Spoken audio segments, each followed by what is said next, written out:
fattore intende Toda experiência estas terras. Fondation Jean Jaurès. Penser pour agir. Madame Brigitte Hérault, bonjour. Bonjour. Vous avez publié Un chemin de femme aux éditions Coiffard, où vous évoquez votre parcours politique et associatif, vos engagements au service de l'enfance, de l'adolescence, plus particulièrement en direction des jeunes défavorisés. Nous allons y revenir un peu plus tard. Mais aussi, vous avez évoqué votre regard sur la vie politique française en tant qu'élue et aussi en tant qu'épouse de Jean-Marc Ayrault tout au long de sa carrière politique, lorsqu'il est entré à Matignon et au ministère des Affaires étrangères. Alors, tout d'abord, pour commencer, on pourrait peut-être revenir sur la genèse qui a présidé à l'écriture de votre récit, et puis revenir sur votre parcours.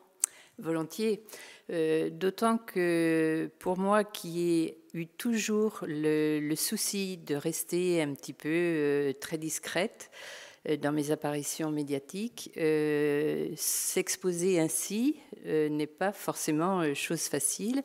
En fait, le déclic pour l'écriture de ce parcours de vie a été un AVC que j'ai fait en novembre 2017. Et là, j'ai senti combien la vie pouvait être fragile. Et les 3 jours où j'ai été en soins intensifs à l'hôpital de Bangkok, puisque j'y étais pour la crémation du roi et j'ai fait cet AVC dans l'avion, je me suis dit, c'est trop bête d'avoir eu un parcours aussi atypique et aussi riche et de ne pas en laisser la trace, au moins à mes petits-enfants. Et en fait, je me suis mise donc à la recherche de toutes mes notes. J'ai eu ce souci de conserver la mémoire de ce que je vivais tout au long de ma vie. Et du coup, j'ai pu, grâce à ces notes, reprendre les faits principaux avec beaucoup de détails, et c'est ce qui fait la matière de mon livre. Et en fait, voyant tout ce travail, je me suis dit qu'il fallait que je dépasse le simple intérêt familial et que je m'adresse à un plus grand nombre, parce que ce livre a une valeur de témoignage. Et alors précisément, si on revient un peu plus dans le détail sur votre parcours, vous venez de Molévrier, dans le Maine-et-Loire, un village rural des Vosges. Vous êtes devenu... Des Mauges, pardon. Vous êtes devenu professeur de français. Vous avez enseigné dans un collège de Saint-Herblain pendant près de 40 ans. Et vous avez été militante engagée au sein du Parti socialiste. Vous avez été élue au Conseil général de Loire-Atlantique entre 1982 et 2001. Est-ce que vous pouvez revenir sur votre parcours et surtout sur le fil rouge qui a vraiment conduit votre ouvrage, notamment avec la notion de transclasse que vous développez tout au long de votre livre, qui a été donc étudié par Chantal Jacquet et Gérard Bras dans leur livre « La fabrique des transclasses ». Est-ce que vous pouvez nous présenter cette notion et puis revenir sur votre parcours? Oui, volontiers. Effectivement, le fil rouge de ce livre, il fallait bien en trouver un, ne pas se contenter de faire un travail chronologique, est cette réflexion sur la difficulté qu'on a de passer d'un milieu familial très modeste à un milieu social le plus privilégié. Parce que mes parents, donc, vous ne l'avez pas dit, mais étaient petits agriculteurs dans les Mauges, donc rurales, et avec très peu de moyens financiers, bien sûr. Et j'ai eu une espèce de complexe de classe qui m'a poursuivie assez longuement, parce que dans ma jeunesse, je n'ai absolument pas manqué d'amour, mais comme le dit très bien Bourdieu dans Les Héritiers, je n'avais pas tout l'apport culturel et social que peuvent avoir ceux qui naissent dans des milieux bourgeois.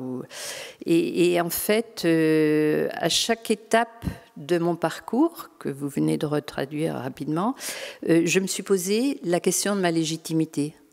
Parce que j'avais très peur à la fois de trahir mon milieu d'origine, et je ne me sentais pas vraiment à ma place dans le milieu dans lequel j'arrivais.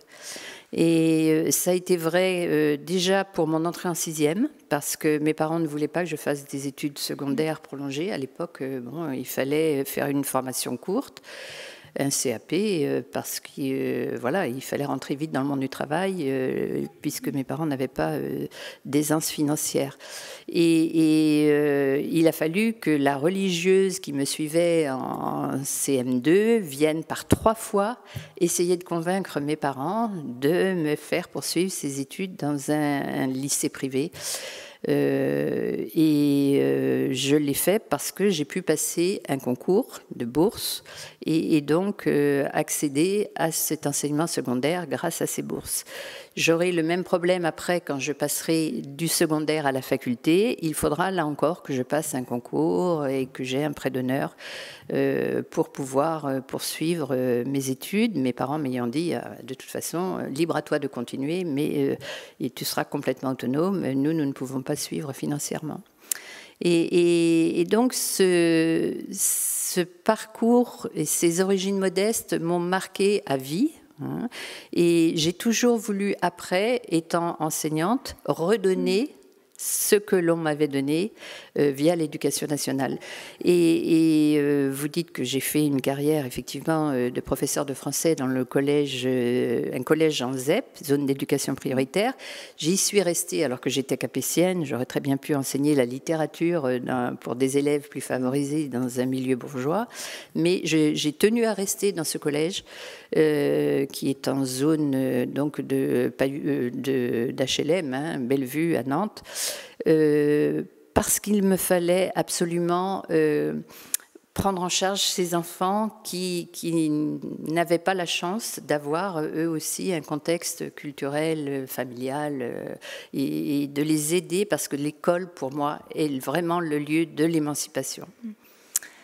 Et justement, vous évoquez votre engagement à destination de la jeunesse, en particulier la jeunesse défavorisée, à la fois en tant que professeur, aussi en tant qu'élu au Conseil général, mais vous avez été aussi délégué régional aux droits de l'enfant de 2002 à 2004, et vous avez porté plus tard un projet de la Maison des adolescents de Nantes. Est-ce que vous pouvez nous présenter ce projet et surtout votre engagement sur cette question-là concernant la protection de l'enfance, surtout dans un contexte où aujourd'hui, on le voit, les jeunes sont particulièrement touchés par la crise du Covid et sont particulièrement impactés d'un point de vue à la fois psychologique, social, mais aussi économique et financier. Absolument.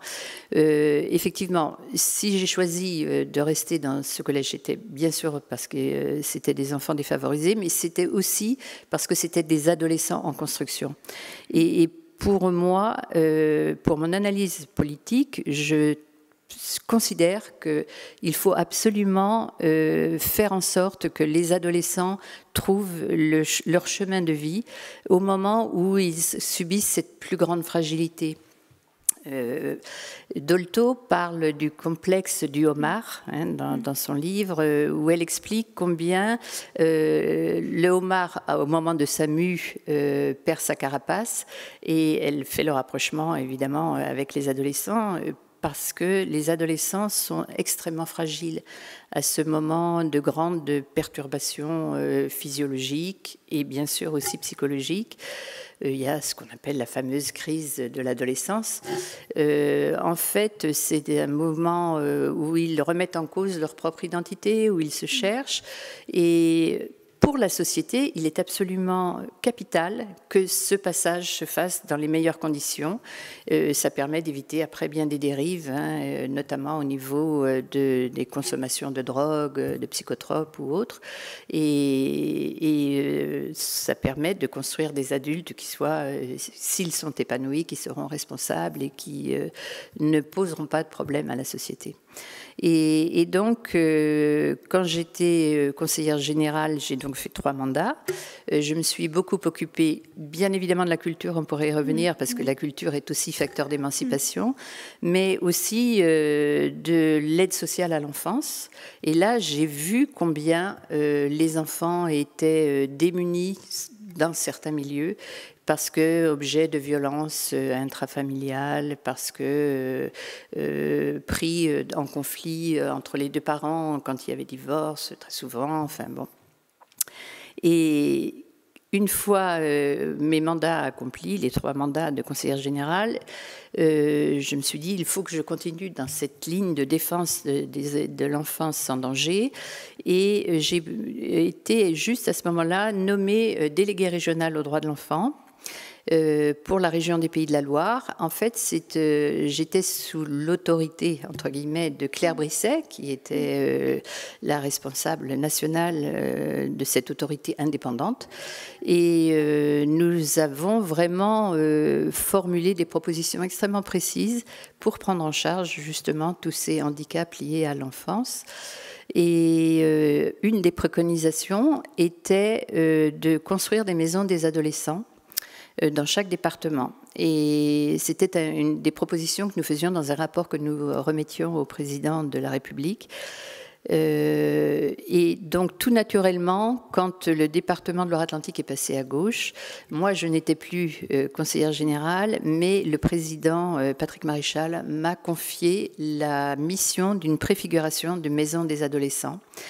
Et c'était un travail très chronophage, mais extrêmement riche, parce que tout était à redéfinir. Il n'en existait que 2 à l'époque, la maison de Solesmes et la maison du Havre, qui étaient en fait adossées à une structure hospitalière.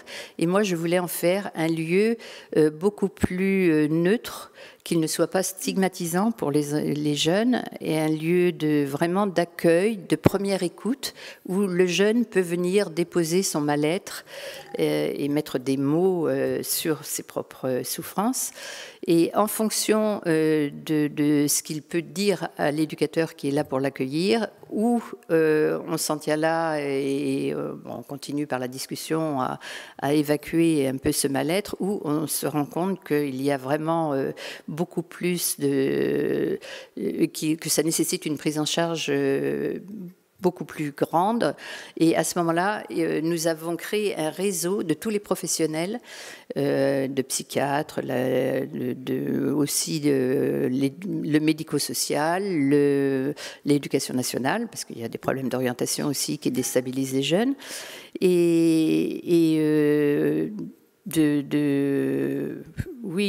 de gynécologues, de nutritionniste, merci.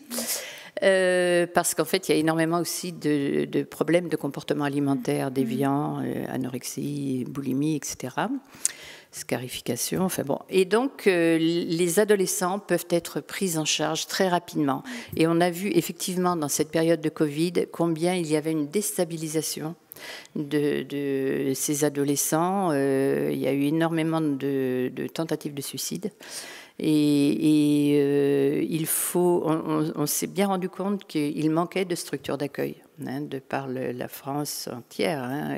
Il faut que cette prise en charge puisse être rapide, parce que c'est au moment de la crise qu'il faut intervenir. Donc là, cette maison des adolescents remplit vraiment sa fonction d'accueil, d'écoute et d'orientation, si besoin est, vers des structures spécialisées. C'est un regard croisé de tous les professionnels en plus, qui est vraiment remarquable. Oui, c'est un projet très, très intéressant, effectivement, qui mériterait d'être dupliqué. Il l'est, il fait des petits maintenant, parce que là c'était en 2005, donc depuis évidemment ça a bien changé, mais il faudrait quand même, la psychiatrie est encore vraiment démunie, et il faut vraiment créer des postes de psychologues et de psychiatres en nombre. On a vu le besoin là. Sur un autre plan, j'aimerais me repencher sur votre engagement politique, puisque dans votre ouvrage, vous y décrivez le climat sexiste et misogyne qui y règne, auquel vous avez été confronté en tant que femme, en tant qu'élue, et puis lorsque vous étiez à Matignon et au ministère. Voilà, dans ce contexte-là, quel mot vous pourriez nous dire sur ce sujet fondamental qui est la misogynie et le sexisme dans le milieu politique, mais plus largement dans la société? Oui, c'est vrai que j'ai eu à en pâtir, bien évidemment. Je me souviens très bien que le premier discours que j'ai eu à faire au Conseil général, et je le raconte dans mon livre, c'était un discours sur la culture où j'étais dans la minorité et je m'attaquais aux choix départementaux majoritaires à l'époque. Et à la fin de mon discours, que j'avais préparé pendant des semaines, vous l'imaginez, je voulais que ce soit réussi, le vice-président me dit mais arrêtez avec cette langue vipérine, et de toute façon on sait très bien que c'est votre mari qui a écrit le discours.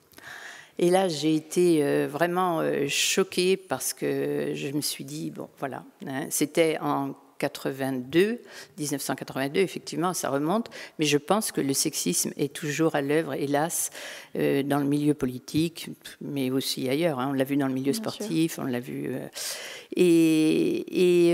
C'est vrai que il faut absolument, et ça a été le message que j'ai fait passer à mes élèves et à mes propres enfants et que je continue à faire passer, il faut que les filles, que les femmes aillent au bout de leurs rêves, au bout de leurs ambitions et qu'elles mettent un pied dans la porte pour essayer de faire tomber ce plafond de verre hein, qui les empêche d'accéder à niveau égal, de formation égale, à un poste aussi intéressant et aussi bien rémunéré que les hommes.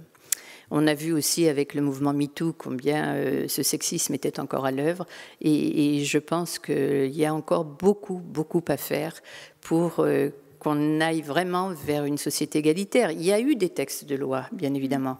Hein, il y a eu des textes pour sur la parité dans l'engagement politique, il y a eu des textes sur l'égalité professionnelle, mais on sent encore toute cette pesanteur idéologique et ce machisme qui empêche que ces textes de loi soient vraiment ancrés après dans la réalité. Effectivement, on voit tout le travail qu'il y a à mener dans la société parce qu'on voit à quel point tous ces sujets-là sont structurants et pèsent malheureusement encore trop sur les femmes. Merci beaucoup, Madame Brigitte Hérault, pour votre ouvrage. Vous pouvez qui est très illustré, vous l'aurez remarqué. Exactement, hein, vous pouvez le retrouver en librairie et vous pourrez découvrir tout ce parcours politique, associatif, très intéressant. Qui est raconté sans langue de bois. Exactement. Et avec une subjectivité assumée. Merci. Merci beaucoup à vous.